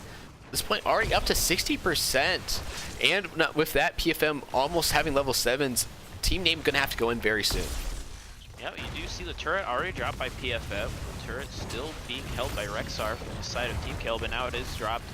Mudge will not survive. Rexar able to take him down. I think that was the turret, actually, which was dropped by Rexar. Rexar got in there. But overtime will come, but it will go over to Team Kill. They are able to flip the point here back to neutral and will claim it, so they'll start being able to take some percentage of their own. It'll be interesting to see if either team tries to go for some camps here. PFM looking at their turret camp, choosing not to go for it at the moment. Majesty scouting out, sees that nobody is there, and will just stay in that bush for some vision. Nobody has taken the support camp yet, and it looks like nobody will. Looks like PFM is just getting ready to try to re-engage here, because if they win a fight, they can take that point back and win the first protector of the game. Something very important is that Xerath is able to finish off his lightning quest already. A lot of damage going on Logicalia and Patience there, but the response on the stroke forcing him to jump out a little bit early. Misha the only casualty so far, but Logicalia very low. Xerath looking to finish the kill on him, or Patience able to find the kill on the Lucio now. Majesty being forced to back up here. Mudge looking to see if he can finish onto my little killer pony. Very low, able to finish off the kill there. And a nice Chromie Q, barely able to get the kill on a Diablo by Darabo. And Another! barely not able to reach Majesty there. But it will be the first protector being picked up by PFM. The kills keep coming and they don't stop coming. PFM looks incredible right now, finding kills that you'd never imagine them to be able to find. This game is getting a little bit tilted towards PFM here. Team name by no means out of it yet, but that top fountain already going down, getting the whole front wall down and some damage onto the fort is PFM with his protector. Gonna back up now as the protector's getting quite low, but they have a full level advantage, a big advantage on the next protector as they've already taken down that well. And now the kills are 7-2. They've looked very fantastic. Their execution has been on point, and they've found a lot of really nice plays in the early going here in Game 3. Yeah, and they're able to even do a lot of damage to this mid wall, but maybe a little bit too much. Majesty looking for the tether. Xerath able to telekinesis himself out. I guess TK himself out. Xerath looking for a little bit of lightning value, especially with how much slow that lightning is now doing. But level 10 is now picked up by PFM, so team name has to be careful. Yep, PFM going to use this level 10, try to go on the boss. Stroke stepping up and doing some poke, but he's in a little bit of danger.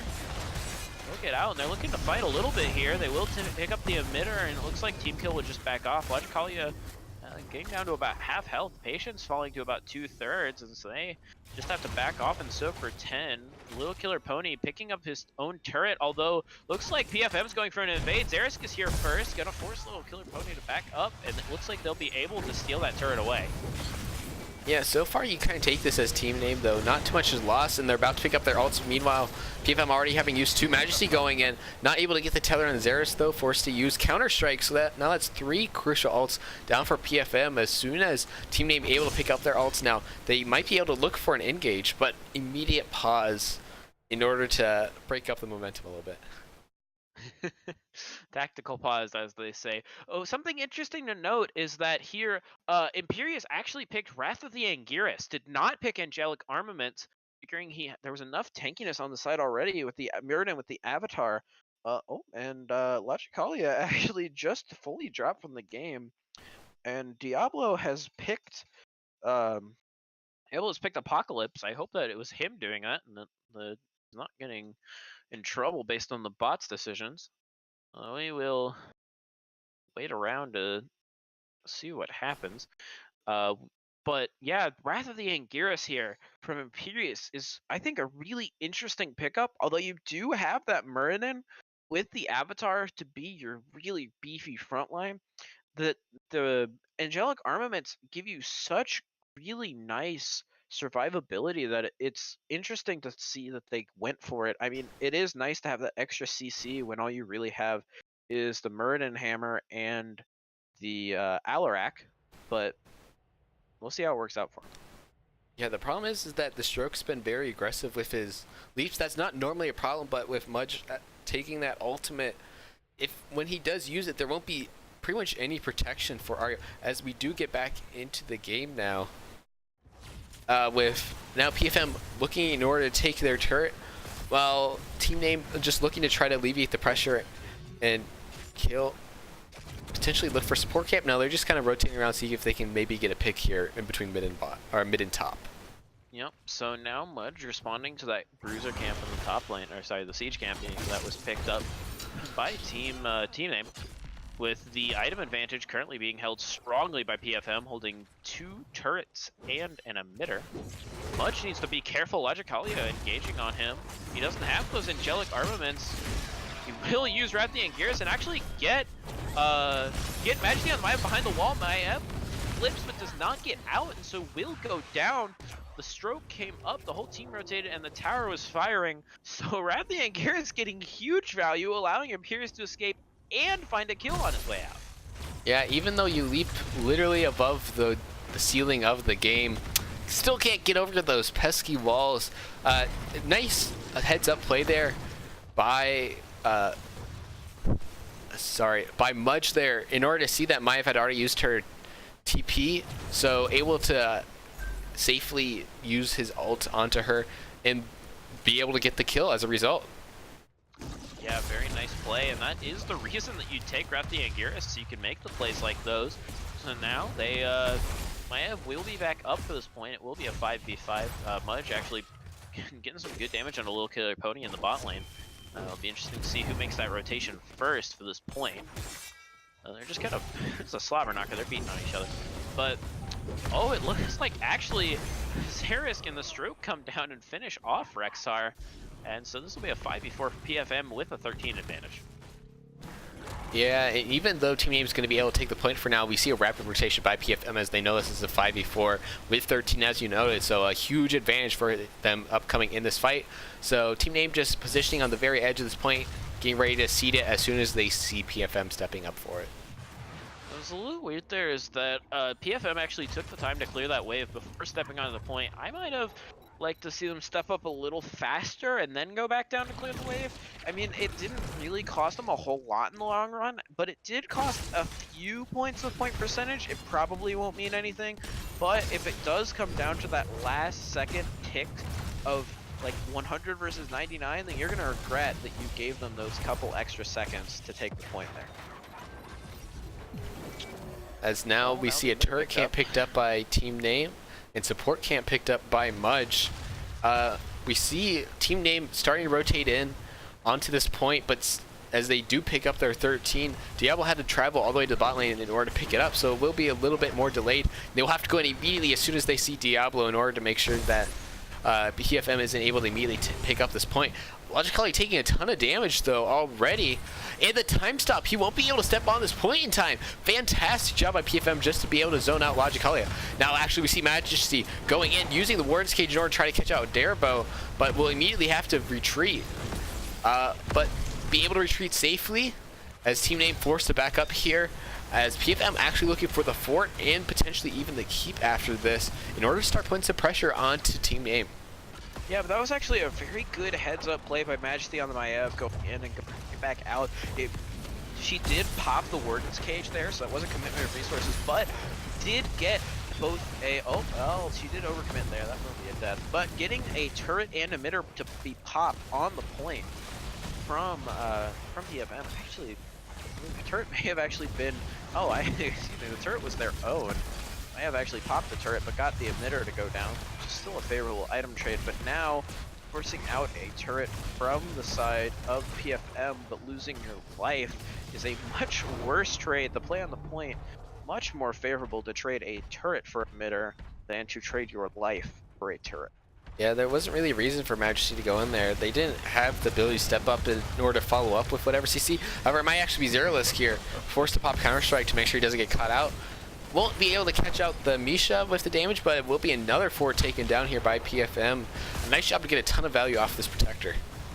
Yep, getting that top keep and the mid fort, a very strong second Protector of the game. PFM, and now this game is starting to look very, very good for them. They are about a whole level up, approaching 16. They're going to go grab a turret to extend their item advantage. Still having an emitter held by Mudge. No items currently being held by team name. Chromie Time Trap.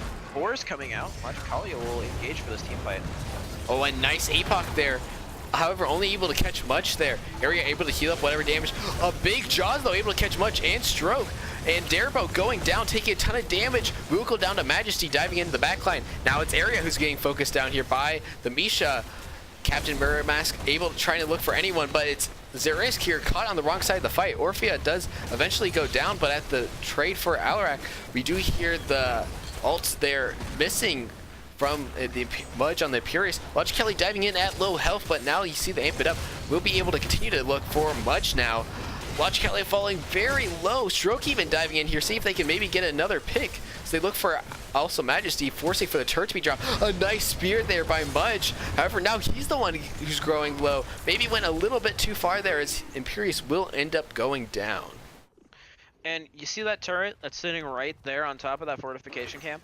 That turret was actually held by Alarak. Alarak did not drop it before dying, so it was picked up by team name and used there in the fight, which helped secure that final kill on Imperious, and that's actually huge. The fact that Alarak did not drop the turret before he died and it swapped over to the other side, then being used to help secure that kill on Imperious. I mean, if he dropped it, I don't know that he necessarily would have gotten any kills with it, but I think Imperious might have actually been able to live that fight if he didn't have that turret focusing him down. So really a big swing. And also, I mean, really that whole fight in general, huge for team name. Able to get themselves to even talent tiers here at 16, able to find a few picks to get themselves back into the game. They still have a lot of pressure up there on that top lane, but they actually may look for a midder here. It's an interesting call. Yeah, it's very much a stabilization fight for them, but the Chromie Time Trap catching on Majesty, Magikalia seeing if he can find anyone with his charge here. As the tension goes on to Misha, actually. A lot of damage going on to it. Magikalia finds it. Aria, though, along with APOC, able to burn down the Ana. Misha does end up going down, but Mudge caught on the wrong side of the team fight. A lot of damage going on to him. He will end up going down. A nice telekinesis by Xeris, but not able to follow up with the Q. A huge counter-strike doing a ton of damage to Patience and Magikalia, but he will still end up going down. Now the Stroke being forced to pop Avatar in order to try to back up. Majesty ends up getting the tether onto him as he backs up, but a lot of damage by Magikalia being taken by Darabo. Able to not finish him quite off. Darabo now doing a lot of damage to Majesty. But Dragon's Wrath, oh, barely not able to finish off Captain Mermouse or Magikalia, as Darabo single-handedly forcing team name to back up, but not before they're able to get 3 kills of their own. Yeah, but you also noticed that Little Killer Pony currently on core, having to clear several catapults and a camp that were pushing down the core. Although, because they were able to win that team fight, they will be able to go straight to point C. Even with Rexar having to clear that top lane, they have 5v3 on the map at the moment, so they have 4 people on the bot point, allowing them to have a numbers advantage, even if all 4 currently alive members of PFM head to that bot point. So that was a very nice team fight win by team name, and all of a sudden this game looks a whole lot brighter for them. They're even up in experience. They're still down quite a bit in structures, but it's nothing that can't be overcome if they can get another huge team fight to go their way, or if maybe they can pick up this Protector here. Well, it looks like PFM will look to engage. They know Rexar is in the top lane. This will be a 5v4 if they can find the fight. Yeah, they're looking for it. We see team name on the edge of the point. However, will be Magikalia getting the engage onto the Xeris. However, Orphea just getting absolutely blown up, and APOC not able to get any value of its own. Now Mudge kidnapping Magikalia. Gets on that carrier bolt, going very low. Gets the charge on the Darabo in order to try to get out. However, he's still very much in the firing line. Will end up eventually going down. So a nice heads-up play there by PFM, able to see that camp being picked up and know that they have a 5v4 and take advantage of it. Yep, and Diablo did have souls, so he will be alive. He probably running down here Looks like PFM is actually going to go ahead and turret camp. Logicalia gonna make sure that's not for free, so throw out some fire stomps. Misha on the point, making sure that that isn't free either, but 93% being picked up by team name, but there's nothing they can do at the moment to get back on the point. They're gonna certainly have to wait for Orphea to get back up before they can do anything. The danger though is that the experience lead is, it's about a third of a level. It evened up a little more than it was for a second, but it does mean that 20s will be picked up for PFM about, I don't know, a couple minion waves before they're picked up by team name, which means that if they get these 20s before that fight is, before the point is over, they will not. It's going to be an engage right here, but they might get in the middle of the fight. Yeah, Logicalia being forced to stand on the point just to force overtime. Lucio comes in, able to do a lot of work there, but Crushing Jaw's not able to do any. Nice ult there by Zeralis, able to get out. Chromie does end up going down, but traded for Lodulus. The Captain Mermouse has to be very careful. Ends up going very low to the turrets. It appears that Majesty ended up getting ulted by Imperius, but will still end up going down. A Fade Death forcing Misha to end up going down, but will allow for little killer penalty to be able to get out, but not before PFM able to pick up this Protector.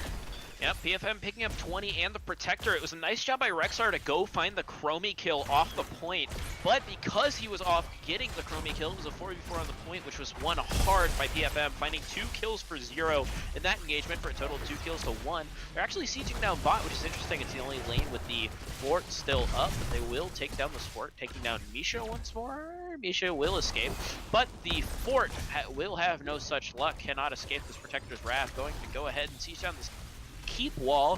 They could not go all the way to top lane to siege right on fort. It's too far away, but it's kind of interesting that they chose to just go through bot fort instead of rotating to the mid lane where they had at least already taken the fort down. I guess it was, we're gonna trade the health for the time, but Protector now under 3/4, and the time is starting to run a little low. I don't know that they can push core with this unless they find a couple picks.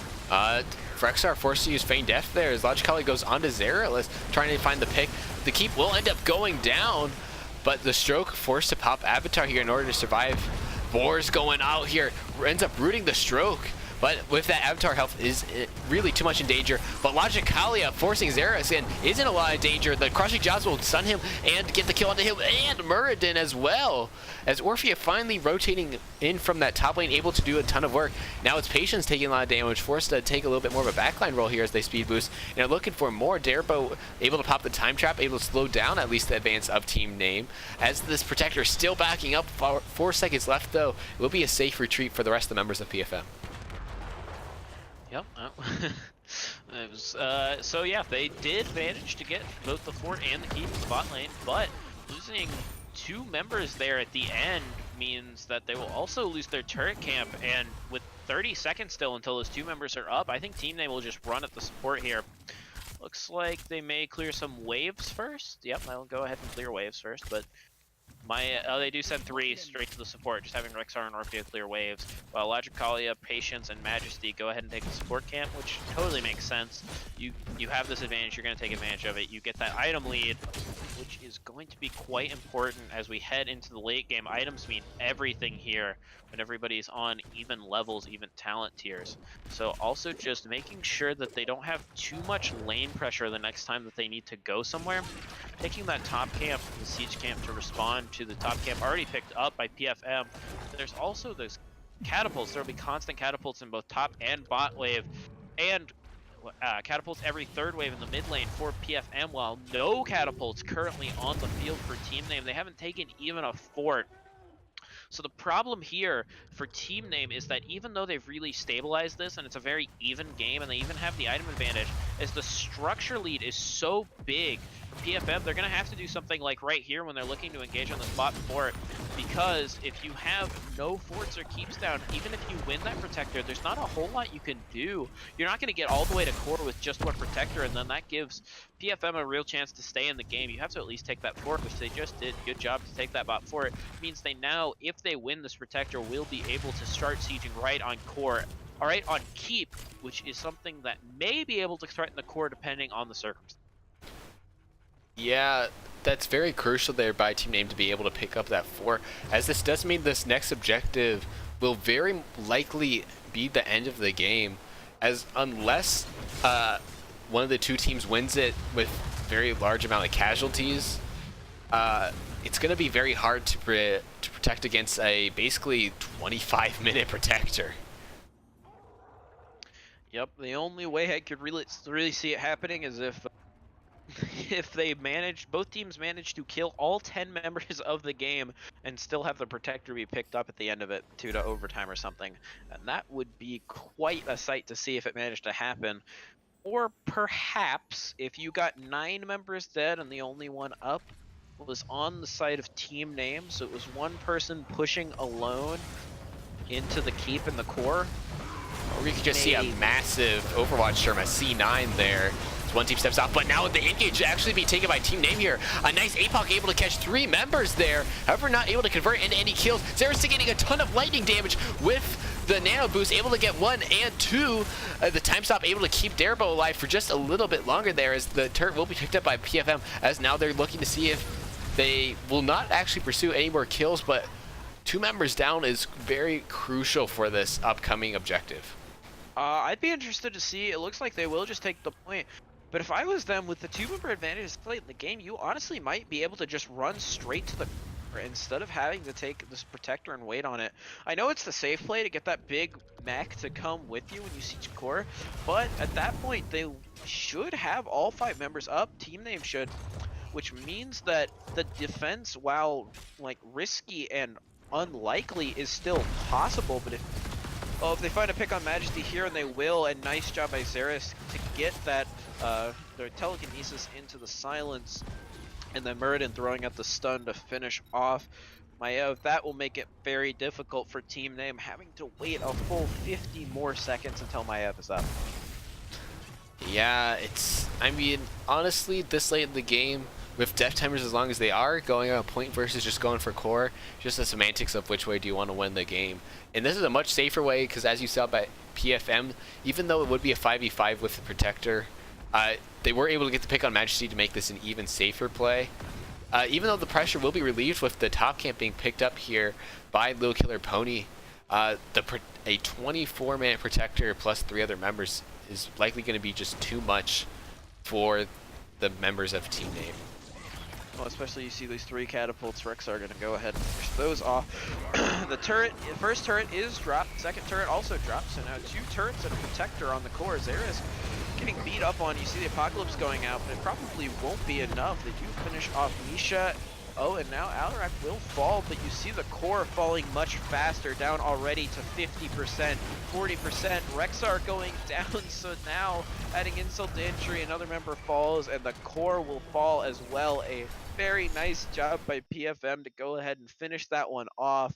A very, very good series by both teams, very entertaining. And the final kill tallies will be 19-12 in favor of PFM. They will take that series 2-1. Wow. Yeah, just 2 very closely matched teams. I believe basically all 3 games came down to one last team fight to determine who the ultimate winner was. As we look at stats here, Alarak did a ton of damage with that nano boost in fights, especially able to complete his level 1 lightning quest on the first protector phase, so able to really be one of the key turning factors there.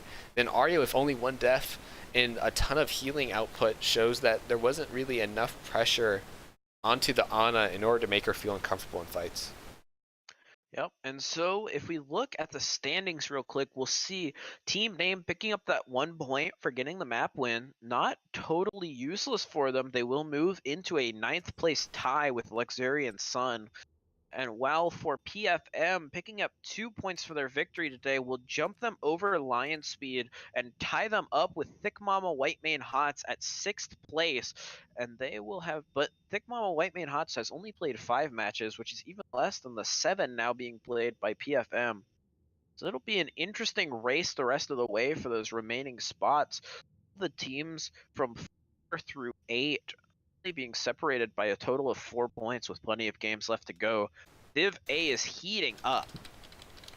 Yeah, especially because, as you said earlier, we saw that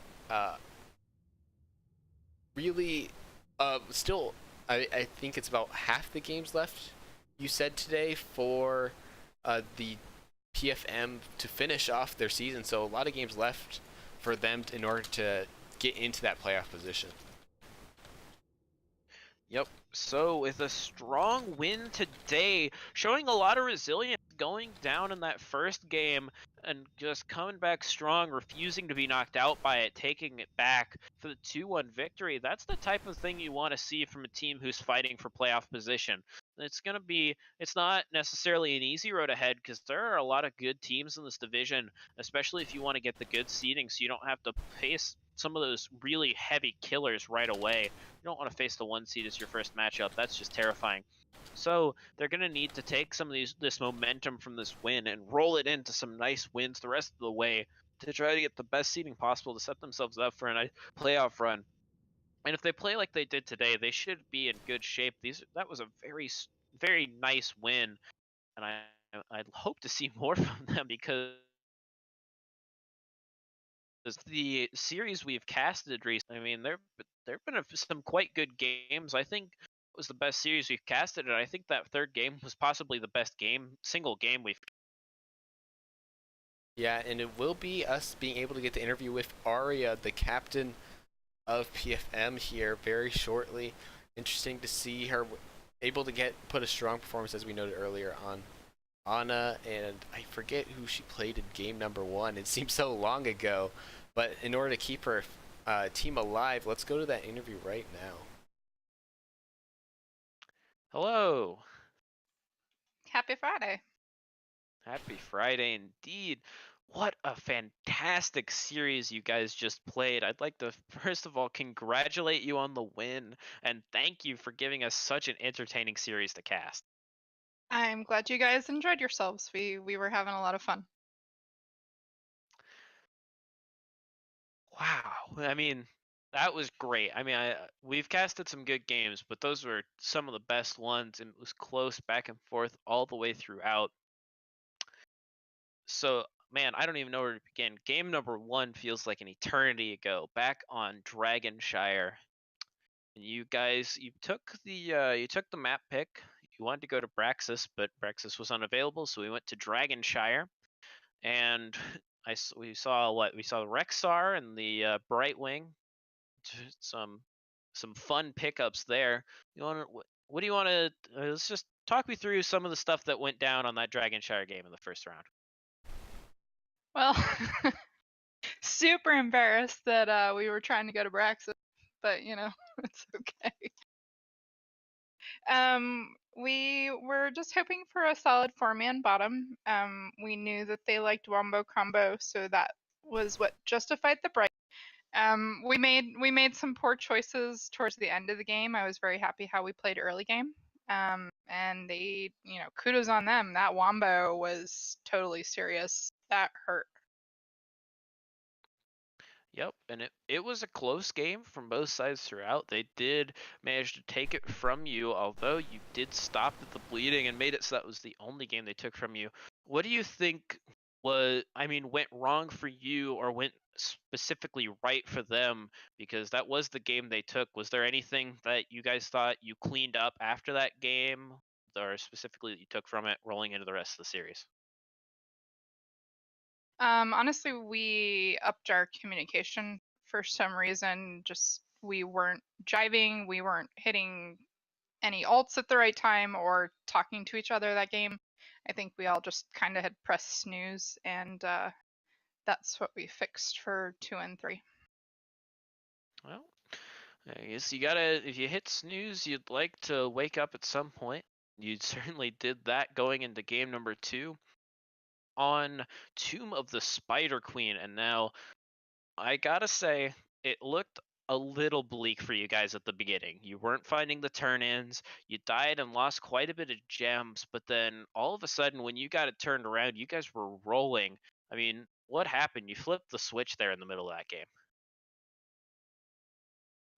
We were playing scared, and finally said, you know what, we have to go in or we are going to lose this game. And as soon as we changed that mindset, it turned around.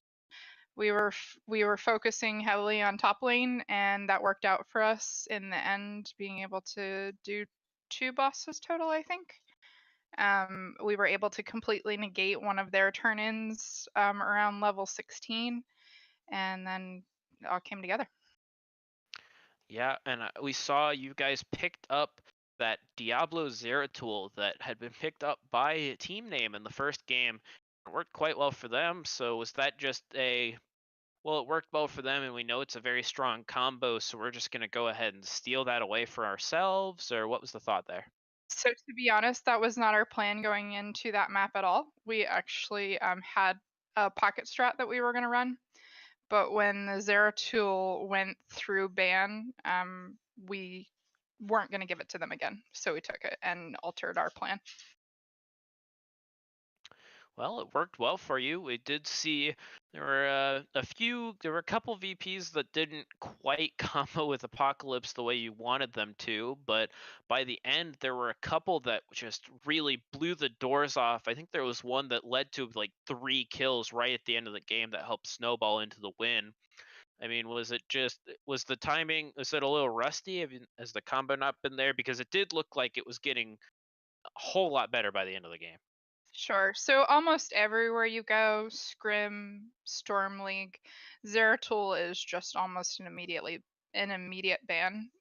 We haven't gotten our hands on him at least a month, if not longer. And to be 100% honest, our tank and our Zeratul just were not struggling still with the communication, and we called them out on it, and they fixed it. So kudos to both of them. Yeah, well, by the end, it was working out for you and it helped you turn that game into a win. Then game number 3 on Volskaya Foundry. And what a game it was. I mean, we were talking before the game, Dead and I, we were talking about the draft, and we said that if we thought there was no way Zeratul was making it through the first ban phase, and apparently you guys agreed. I assume it was just based off the strength of the Zeratul combos in those first couple games. So we knew we didn't want to play it that game. We went into that map having an idea what they were going to pull out, so we just got rid of it. Yeah, that makes sense. And I was quite surprised to see the Rexar coming out on the other side. And if it surprised you guys, you didn't show it. You didn't let it slow you down. You guys played quite well and took a nice win there. I mean, were you surprised by the Rexar? Did that catch you off guard, or was that something that you thought they might pull out? I didn't expect that. Nope. We just dealt with it. Rexar's in a good place. It's amazing. He hasn't been a reality in the game for a very long time, so I'm just happy to see him get play on either. Yeah, that makes sense. And speaking of reworked heroes, we saw Chromie and Lucio both coming out. If you want to talk about your thoughts on the new Chromie and Lucio, because we did see both of them being played, I think, twice each in the series. Sure. This is from a personal standpoint from our team. We're not overly thrilled with the Lucio rework as it fits in with our group of guys, but super happy with the Chromie. I mean, she's just so much fun to play. It's really amazing just to see Derry be able to do work and make her something. And I mean, who doesn't love a mini dragon roaring at you at the start of a game? Yep. So in that last game, by the end of it, it was getting to be very close, but I think part of what helped turn the tide for you guys is you had gained such a huge structure lead early in the game that you were able to pressure them out because they had to focus on clearing every wave at all times. And then you were able to just take that last fight at the end, finding that 5v4 on the point, which ended up turning into a 1 game for you. Can you talk me through the call there? Did you know you were taking a 5v4 and were just sprinting at them as fast as possible, or? So, one of the hardest things in game, I think for almost everybody, is sometimes being patient. Like saying wait, wait, wait is just not a video gamer's nature. It's like, oh, this is shiny, we should kill it. But we knew that we had the double catapult pressure in each lane, and either way, they could either come deal with us or they could deal with lanes. So that patience I made a joke that I wanted all the guys to count the tiles from our fort back to base, because we were not looking to fight at all, and we were right. The patients won that game. Yeah, well, it was a very nice win. It was looking a little scary in the end for both sides, and it ended up rolling in your favor. So I'm gonna pass it over to Dead and see what questions he has for you. Yeah, thanks, Jax Tax. So, first of all, congratulations on the win. One thing we did see across all three drafts, though, was consistent bans on Anubrak and Stukov. Now, Anubrak, very strong in the meta, but Stukov is a little bit more niche. Can you kind of explain maybe why teams might be looking out for your Stukov? Apparently, I've made a name for myself. Stukov has always just had a special place in my heart. I thoroughly enjoy the amount of HPS I'm able to pump out on. And silence can change a fight. Like, nobody wants to stand in the silence. That's the worst thing you could do to somebody. So I feel like it's a target ban. And then, going back to the healers, in game number 3 with Ana, you ended up going with Nano Boost in order to complement the Alarak. Can you maybe explain maybe your mindset of Eye of Horus versus Nano Boost? Especially because there weren't any real clear, like, obvious Nano Boost targets like a Li Ming in all 3 games this match. Sure. So that was actually a discussion after we hit 10. Alaric at that point was on track to have such a massive amount of stacks that the nano boost was going to be utterly ridiculous. And on a personal note, I am not a fan of Horus, and I am oftentimes in the Protector. Sounds good. And then, one thing that you guys really were able to be consistently dominating on were kind of fights within points. We saw you guys were able to pick up, I believe, every Protector on game number 3. And then when it came down to point kind of restricted fights in the game number 1 on those shrines, you guys were able to consistently win. Why do you think your team is able to win these point-based fights?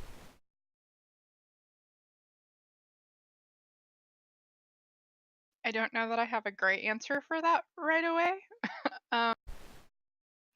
We don't, unfortunately, get a whole lot of time to practice. So when we do, it's generally a brawl as a warm up before. And all you can do in brawl is throw punches. So maybe that's helping us out in the long run.